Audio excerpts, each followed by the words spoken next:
ஆசிரியர் தேர்வு வாரியம் நடத்தக்கூடிய ஆசிரியர் தகுதி தேர்வுக்கான அறிவிப்பை டிஆர்பி போர்டு இப்போ ரீசெண்டாக வந்து பப்ளிஷ் பண்ணியிருந்தாங்க. டெட் எக்ஸாமில் பாஸ் பண்ணியுமே வந்து பார்த்தீங்கன்னா நியமன தேர்வில் இப்போ ரீசெண்டாக வந்து ஒரு சிலர் வந்து அப்பாயின்மெண்ட் ஆர்டர் வந்து வாங்கினாங்க. ஏன்னா நியமன தேர்வு வந்து மஸ்ட் இம்பார்ட்டன்ஸ். நம்முடைய அகாடமி சார்பாக டெட் பேப்பர் ஒன்றுக்கு வந்து குரு அப்படிங்கிற பேஜ் வந்து அவைலபிளாக இருக்கு. இந்த எக்ஸாம் நீங்கள் கிளியர் பண்ணிட்டீங்கன்னா அடுத்த கட்டமாக அப்பாயின்மெண்ட் ஆர்டர் அப்படின்னா கண்டிப்பாக கிடையாது. இது வந்து ஒரு எலிஜிபிள் டெஸ்ட் மட்டும்தான். டெட் பேப்பர் ஒன்றுக்கு வந்து பார்த்தீங்கன்னா குரு பேஜ் வந்து அவைலபிளாக இருக்கு. இந்த குரு பேஜ்ல பேப்பர் 1 சிலபஸை பேஸ் பண்ணி அப்டேட் ஆன மெட்டீரியல் அண்ட் டெஸ்ட் பேஜுமே வந்து நம்ம கான்டாக்ட் பண்ண போறோம். எல்லாமே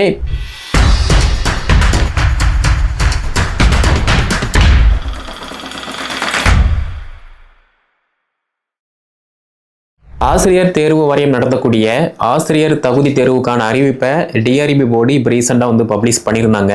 அதில் டெட்டு பேப்பர் 1 பேப்பர் 2 ரெண்டு பேருமே வந்து பார்த்தீங்கன்னா, அதாவது டெட்டு பேப்பர் 1க்கு யாரெல்லாம் தகுதியாக இருக்கீங்களோ நீங்கள் பேப்பர் 1க்கு அப்ளை பண்ணுற மாதிரி இருக்கும். டெட்டு பேப்பர் 2 யாரெல்லாம் தகுதியாக இருக்கீங்களோ நீங்கள் டெட்டு பேப்பர் 2க்கு வந்து அப்ளை பண்ணுற மாதிரி இருக்கும். ஸோ டிஆர்பி வெப்சைட்டை விசிட் பண்ணினீங்க அப்படின்னா ஆன்லைன் அப்ளிகேஷன் அவைலபிளாக இருக்குது. அதில் நீங்கள் அப்ளை பண்ணிக்கலாம். ஓகே, அது மட்டும் இல்லாமல் நம்ம படிக்கும்போதே நம்ம 12th முடித்து ஒரு டிடெட் படிக்கும் அப்படின்னா 1ஆம் வகுப்புலேருந்து 5ஆம் வகுப்பு வரை உள்ள ஒரு அரசு பள்ளியில் அரசு ஆசிரியராக பணியில் அமரணும் அப்படின்னு கனவோடு தான் படிச்சிருப்போம். நிறைய பேர் டெட் எக்ஸாமில் பாஸ் பண்ணியுமே வந்து பார்த்தீங்கன்னா நியமன தேர்வில் இப்போ ரீசெண்டாக வந்து ஒரு சிலர் வந்து அப்பாயின்மெண்ட் ஆர்டர் வந்து வாங்கினாங்க. ஏன்னா நியமன தேர்வு வந்து மஸ்ட் இம்பார்ட்டன்ஸ். அது மட்டும் இல்லாமல் டெட்டு பேப்பர் 2 பாஸ் பண்ணியிருக்காங்க அப்படின்னா அவங்களுக்குமே வந்து நியமன ஆணை கூடிய விரைவில் வந்து கொடுக்க போகிறாங்க. அப்படி இருக்கும்போது இந்த வருஷம் 2025ல் டிஆர்பி போர்டு டெட் எக்ஸாமுக்கான அனௌன்ஸ்மெண்ட் வந்து கொடுத்துருக்காங்க. இதை ப்ராப்பராக யாரெல்லாம் யூஸ் பண்ணுறீங்களோ நீங்கள் எல்லாருமே ஆசிரியர் தகுதி தேர்வில் வந்து தேர்ச்சி பெற முடியும். இது மட்டும் இல்லாமல் இந்த தேர்வில் நீங்கள் தகுதி ஆயிட்டீங்க அப்படின்னா அடுத்த கட்டமாக நியமன தேர்வை வந்து டிஆர்பி போர்டு வந்து கான்டாக்ட் பண்ணுவாங்க. அதுலேயும் நீங்கள் நல்ல மார்க் ஸ்கோர் பண்ணிட்டீங்க அப்படின்னா ஈஸியாக 1ஆம் வகுப்புலேருந்து 5ஆம் வகுப்பு வரை உள்ள ஒரு அரசு பள்ளியில் அரசு இடைநிலை ஆசிரியராக பணியில் அமரலாம். அது மட்டும் இல்லாமல் 6ஆம் வகுப்புலேருந்து 8ஆம் வகுப்பு வரை உள்ள ஒரு பள்ளியில் நீங்கள் பட்டதாரி ஆசிரியராக வந்து பணியில் அமர முடியும். ஓகேவா? ஸோ 1 to 5 வரை அப்படின்னு பார்த்தோம் அப்படின்னா டெட்டு பேப்பர் 1 வந்து நம்ம கிளியர் பண்ணுற மாதிரி இருக்கும். அப்போ நம்முடைய அகாடமி சார்பாக டெட்டு பேப்பர் 1க்கு வந்து குரு அப்படிங்கிற பேஜ் வந்து அவைலபிளாக இருக்குது. நம்ம ஒரு குழந்தை வீட்டில் பிறக்கு அப்படின்னா மாதா பிதா குரு. ஸோ மாதா பிதா அப்படின்னு பார்க்கும்போது வீட்டில் அப்பா அம்மாவுக்கு அடுத்தபடியாக பள்ளியில் வந்து ஆசிரியர் வந்து மிக முக்கியமானவர். ஏன்னா ஸ்கூலில் அஸ் ஏ டீச்சர் என்ன நம்ம லெசன் டீச் பண்ணுறாங்களோ அதை பொறுத்து மட்டும்தான் அந்த குழந்தையோட நாலேஜ் வந்து பார்த்திங்கன்னா நல்லா டெவலப் ஆகும். அதே மாதிரி வீட்டில் அம்மா அப்பா என்ன பழக்க வழக்கங்கள் வச்சுருக்காங்களோ அதையுமே பார்த்து பார்த்தீங்கன்னா அந்த குழந்தை வந்து அந்த ஹேபிட்டை வந்து பழக்கப்படுத்தும். ஸோ அப்படி இருக்கும்போது ஸ்கூலில் ஒரு மாணவன், ஒரு ஆணாக இருக்கட்டும் ஒரு பெண்ணாக இருக்கட்டும், அந்த குழந்தை 1ஆம் வகுப்புலேருந்து 5ஆம் வகுப்பு வரைக்கும் என்ன கற்றுக்கிறதோ அதை பொறுத்து மட்டும்தான் பார்த்தீங்கன்னா அடுத்து 5, 6, 7, 8 இந்த மாதிரி அடுத்தடுத்த வகுப்பு போகும்போது அறிவுத்திறன் அறிவு கூர்மை வந்து மேம்படுது. அப்போது இந்த டெட்டு பேப்பர் 1 பொறுத்த மட்டும் யாரெல்லாம் தகுதி அப்படின்னா நீங்கள் 12th முடிச்சு டிடெட் முடிச்சிருந்தீங்க, டிப்ளமோ டீச்சர் எஜுகேஷன் முடிச்சிருந்தீங்க அப்படின்னா இந்த எக்ஸாமுக்கு டெட்டு பேப்பர் 1க்கு வந்து அப்ளை பண்ண முடியும். ஓகே, அதே மாதிரி நான் ஃபர்ஸ்டே சொன்ன மாதிரி தான் இந்த எக்ஸாம் நீங்கள் கிளியர் பண்ணிட்டீங்கன்னா அடுத்த கட்டமாக அப்பாயின்மெண்ட் ஆர்டர் அப்படின்னா கண்டிப்பாக கிடையாது. இது வந்து ஒரு எலிஜிபிள் டெஸ்ட் மட்டும்தான். இந்த இதில் நீங்கள் எலிஜிபிள் ஆகிட்டீங்க அப்படின்னா அடுத்த கட்டமாக செகண்டரி கிரேடு டீச்சர் நியமன தேர்வு வந்து நடத்துவாங்க. அதுலேயுமே நீங்கள் நல்ல மார்க் ஸ்கோர் பண்ணுறீங்க அப்படின்னா உங்களை அப்பாயின்மெண்ட் பண்ணுற மாதிரி இருக்கும். இப்போ சிலபஸ் என்ன அப்படின்னு பார்க்கும்போது ஃபர்ஸ்ட் இந்த எக்ஸாமுக்கு எப்படி படிக்கணும் அப்படின்னா எடுத்த உடனே நானும் 12th டிடெட் முடிச்சிருக்கேன், இந்த எக்ஸாமுக்கு வந்து சும்மா நான் எல்லாத்தையும் போட்டு படிப்பேன், மார்க்கெட்டில் வந்து ஒரு புக்கு கிடைக்கி அதை எடுத்து படிப்பேன் அப்படின்னா கண்டிப்பாக முடியாது. படிக்கலாம், பட் பாஸ் பண்ணுறது வந்து கொஞ்சம் கஷ்டமாக இருக்கும். ஆனால் சிலபஸில் என்ன டாபிக் இருக்குது அதை வந்து நல்லா அப்சர்வ் பண்ணணும்.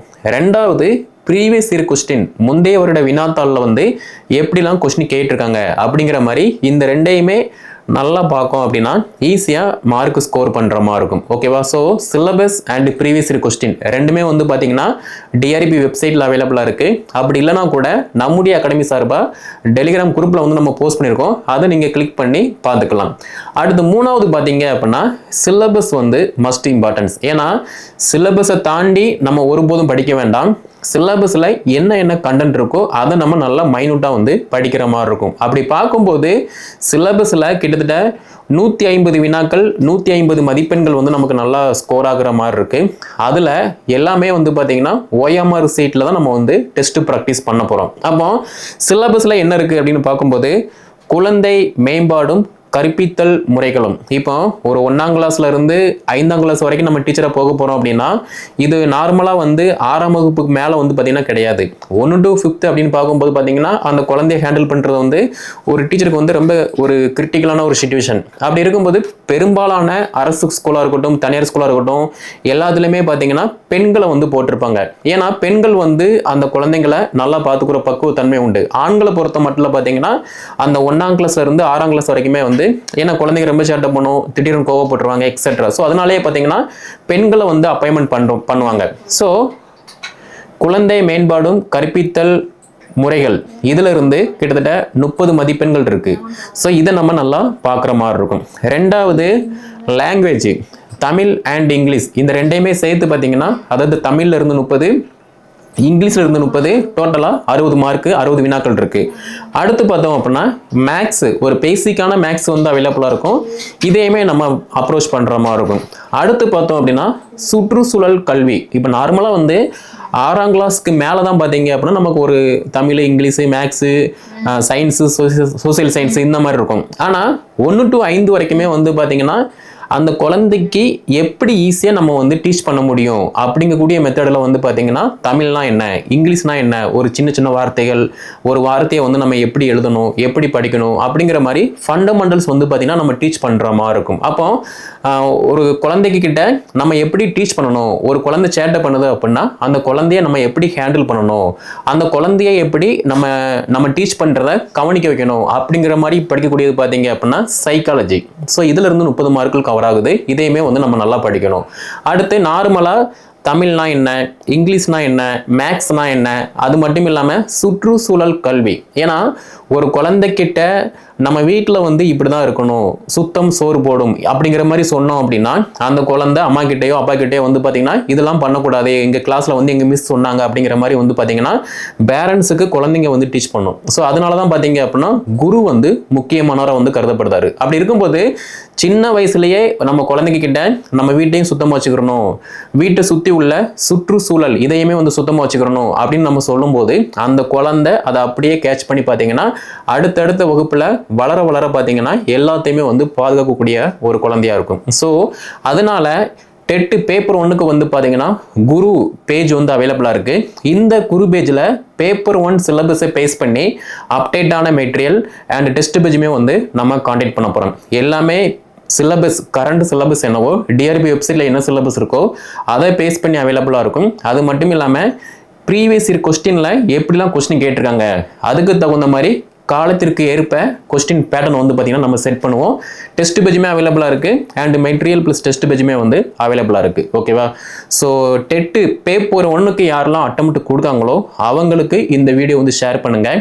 மேக்ஸிமம் பார்த்தீங்க அப்படின்னா 12th முடிச்சுட்டு டிடெட் முடிச்சுட்டு நிறைய பேர் இருப்பாங்க, அவங்களுக்கு இதை ஷேர் பண்ணுங்க, அவங்களுமே வந்து படித்து பயன்பெறட்டும். ஸோ இதில் உங்களுக்கு வேற ஏதாவது டவுட் அப்படின்னா கீழே கமெண்ட்ல லீவ் பண்ணுங்க.